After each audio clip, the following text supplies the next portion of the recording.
Welcome to the Be Smart podcast, how not to be an idiot with your money. I guess you made it back safe from Cleveland. Did you get any guff for that Yankees jersey you wore?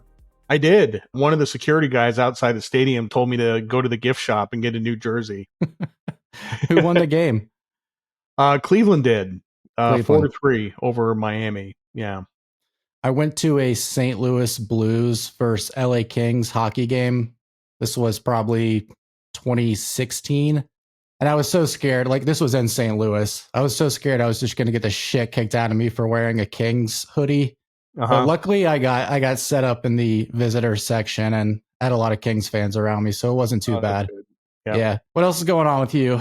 Not a lot. I got a couple of trips planned in September. I'm going to Chicago. I'm going to Baltimore. But most of the crazy travel is done. I just finished off a whole bunch of travel in August, and now I'm just happy to be home and be in front of my screens for a while. I'm going to Baltimore at the end of October. What are you doing there? Speaking at a conference. Oh, nice. All right. Market headlines o'clock. You ready?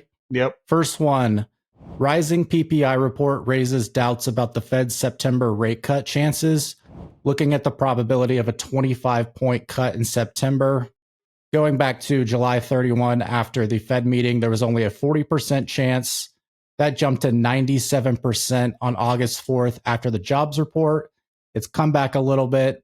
As of August 15, it was 84% after the PPI spike. So some figures on PPI. The producer price index rose 0.9% in July, well above the 0.2 increase economists expected on average. Core PPI ex food, energy, and trade services rose by 0.6% over the month, the largest monthly increase since March 2022. And just to reiterate, the July jobs report, which we talked a little about last week, was pretty whelming, to say the least. Also, revisions showed payroll growth stalling out in May and June. We'll throw up a chart of that. As you can see on the chart, the last two revision numbers in yellow are substantially lower than they were for the initial release. All this to say, I think the big question here is, should the Fed stand pat on interest rate cuts to cool inflation or cut them to support jobs?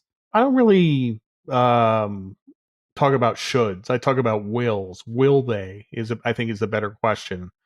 And if the market is pricing in, I think you said an 84% chance that they're going to cut. I think they're selling dollars for 84 cents. I think they're going to cut.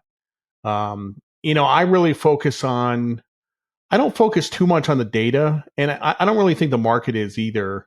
The reality is that you had two dissents at the last meeting, and they were both from governors, which is a big deal. That kind of changes the tone inside the FOMC room. I think there's a pretty high bar to get them not to cut. So we'll see what happens in September payrolls, but the PPI, I think Powell is right. I think that he wanted to wait and see the effects of the tariffs. You're starting to see the tariffs pass through into wholesale prices. So I think Powell is ultimately right. The point is, it doesn't matter. You have Christopher Waller, who's auditioning for the Fed chairman job. You have Michelle Bowman. And I think you're going to get more people piling on the rate cuts in September. Yeah, I agree that we're most likely going to cut rates. Do you think that could present some problems, though, down the road if we do? Oh, for sure. Yeah. There is a possibility that we cut rates and we actually don't get inflation, right? That could happen. Because inflation is, Milton Friedman always said that inflation is a monetary phenomenon. I like to say that it's a psychological phenomenon, right? And, we had zero rates for about 10 years, and we actually had disinflation, right? Ultimately, we had inflation, but it took over 10 years for that to happen. So it really comes down to psychology. We got the inflation during the pandemic because we basically went into debt $3 trillion and we pumped that into the economy, and we created scarcity and shortages of everything, and it pushed prices up. You had too much money chasing too few goods.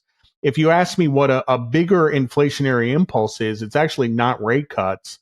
It's these tariff rebate checks that Trump is talking about, sending out rebate checks to people from the tariff revenue.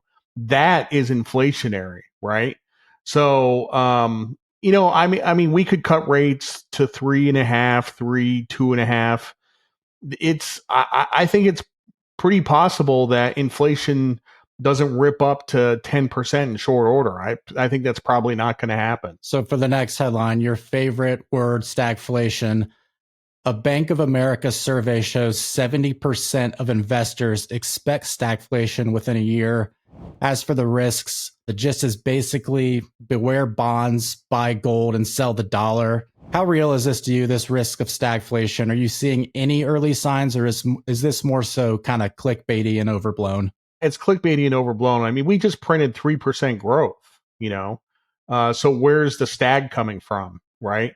I mean, even if we had 2% growth or 1.5% growth, I don't think that counts as stagflation. I think Yeah. stagflation is when you have negative growth and lots of inflation. I would say like over 6 or 7%. We're nowhere near stagflation. People like to throw that word around, and they just don't know what it means. I thought you would say that. Yeah, Last headline here.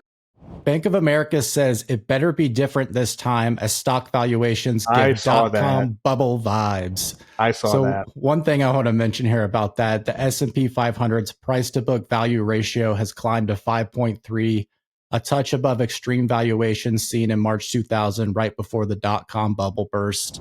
What are some of the similarities and differences you're seeing compared with today's market? First of all, like you said, this is price to book. It's not price to earnings. It's not price to cash flows. It's price to book.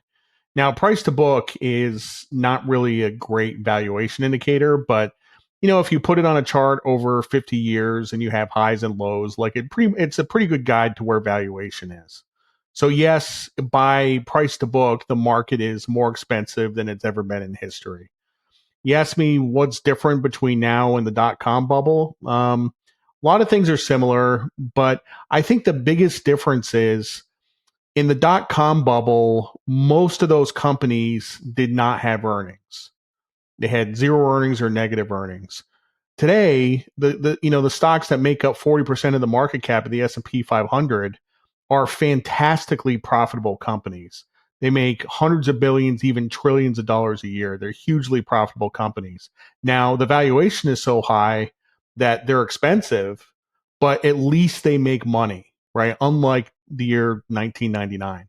So that's really the main difference for me.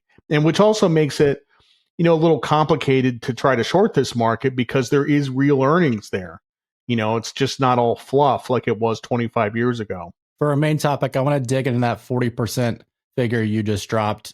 Let's talk a little market concentration in tech stocks. So, as you were talking about, just 10 of the big tech firms, that's the Mag 7, Tesla, Berkshire Hathaway, and JP Morgan, now account for 40% of the value of the S&P 500. Does this level of dominance and concentration raise concerns over the market fragility, especially if growth slows or downturn forces valuation resets? First of all, concentration is usually correlated with valuation, right? When valuations go up, usually the market gets more concentrated. So it's just another way of saying that the market has gotten expensive. But the other thing is that, you mentioned the top 10 make up 40%. Most of those companies in the top 10 are beneficiaries of this AI boom, right? And one of the things I've been writing about a lot in the Daily Dirt app is, I kind of remember the optical networking boom of 2000, right? And not just optical networking, but routers and switches and everything else, Cisco. Like ultimately, there is so much investment.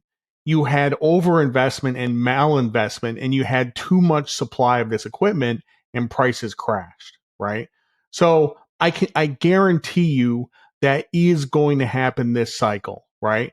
You're going to see an Nvidia earnings report where growth decelerates a little bit, turns over, the stock is going to go down 20%, and that's going to start the AI crash, right? It's it's not a matter of if, it's a matter of when, right? So now I don't really like buying Nvidia at a $4.5 trillion market cap. I mean, like Yeah. most people don't even know what market cap means. They see the stock at like 160 or something, and they're like, "Oh, I think it can go to 200." Well, 200 means it's a $5.5 trillion market cap. Like maybe, are you saying you think it's going to be a $10 trillion market cap? Like, where do you get the revenues to support those valuations? So I just, I don't. I look, sometimes people give me crap on Twitter. They're like, "Oh, you missed this whole trade." Yeah, I did. I did miss it, but I'm not sad that I missed it. I'm really not. Like I've been doing other stuff, which has also been working out, and I've actually experienced a lot less volatility. So I'm really not sad that I missed it at all. Like there's bull markets in everything everywhere. Okay, so where do small caps come into play? Because you've been writing a lot about this lately, along with your analyst, Adam Crawford. As I understand it, this is definitely not like a buy the index situation, but there are going to be hidden gems in the space. Are there any downsides if, say, you're early to invest in these stocks? And why is now such a good time to invest in small caps? Now, if you look at valuations of like the Russell 2000, it's not really low, right? I think the PE of the Russell 2000 is like 24 or something like that. But the reason that is that there are hundreds of companies that have practically no earnings or negative earnings in the Russell 2, right?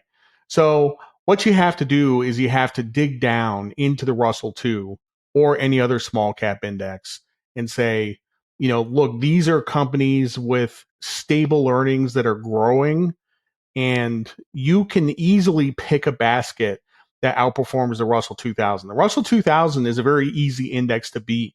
It's got like a lot of weird stuff in there. It has like a lot of biotech companies that, trade at some multiple of cash that just have some busted research project. There's a lot of zombie biotech companies in there. So it's I don't want to say it's easy. It takes some work, but you can really find good companies in the small cap world and outperform. And I'm not sure if I'm even allowed to talk about this, but we do have some new stuff coming out this week from Jared Dillian Money. You excited for this? Yeah, absolutely. Absolutely.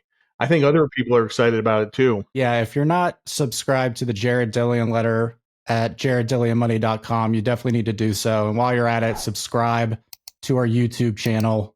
Help us get over that 2K mark. We've been flirting with it for a while here, and it's time for us to break through. Yep. I got one question in the mailbag. Big Mike left us a comment on our last video. He wants some insights on silver stocks. What's going on with silver lately? Silver's doing pretty well. I mean, it's trading in the low 38s right now. Um, there's resistance at 40. There's more resistance at 50, which is the all-time highs. If it breaks above 50, it's gonna run. Um, there's a lot of silver used in solar. Okay. And one of the interesting things about this AI boom is that everybody's talking about nuclear energy to supply the AI boom, right? To supply these servers.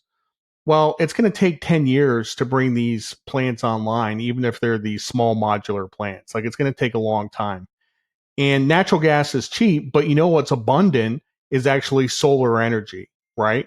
So I think that solar energy actually has the potential to power the AI boom.